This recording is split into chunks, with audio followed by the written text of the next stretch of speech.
ولسمشر غني داسې کار وکړ چې د خلکو زړونه یې لاسته کړل. ولسمشر غني هغه دکانداران او تجاران مارکیټونه وتړل چې بیې لوړې کړې وې. ولسمشر غني غنم او غوړي بازار ته وړاندې کوو او بیې کنټرولوو. افغان ولسمشر محمد اشرف غني وایي افغانستان له لومړنیو خوراکي توکو له کمښت سره مخ نه دی او له هنده یې 15,000 ټنه غنم نږدې وخت کې را رسیږي. ولسمشر غني هم د سې شنبې په ورځ یو ویډیویي پیغام کې له افغانانو وغوښتل چې پر هغو ګنګوسو باور ونه کړي چې ځینې کسان یې د خپلو ګټو لپاره کوي. نوموړي وویل له ستراتیژیکو دولتي زیرمې د زیانمنېدونکو خلکو لپاره د 400,000 ټنو غنمو امر صادر کړی. هغه دا هم وویل چې افغان حکومت پریکړه کړې چې 1000 ډبي یا واګونه غوړي چې شمالي بندرونو کې د قانوني ستونزو له امله بند وو ژر د جریمې له اجرااتو پرته مارکیټونو ته ورسول شي.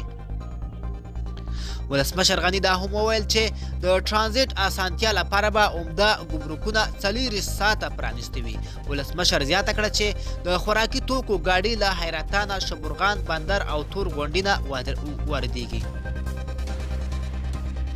د سوداګرۍ او صنایعو خونه وایي چې افغانستان د خوراکي توکو واردات عادي روان دي او د وارداتو زیاتولو پریکړه یې هم کړې چې د بیو د زیاتېدو مخه ونیسي.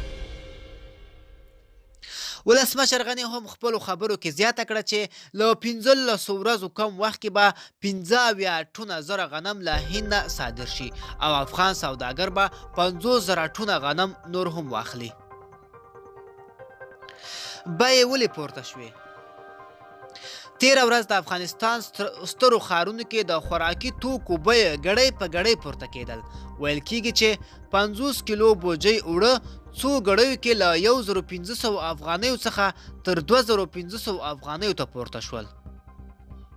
خلکو له دې ګنګوسې چې پولې بندېږي او خوراکي توکي به کم شي پر بازار ګڼه ګوڼه جوړه کړه، خو وروسته د افغان کورنیو چارو وزارت او ښاروالۍ بازار ته ودانګل او ځینې هغه پلورنځي وتړل چې بیې لوړې کړې وې. د افغانستان د کورنیو چارو وزارت ویان طارق آریان وایي ګران پلورل او احتکار د قانون خلاف دي او له پولیسو یې غوښتي چې له سرغړونکو سره سخت چلند وکړي.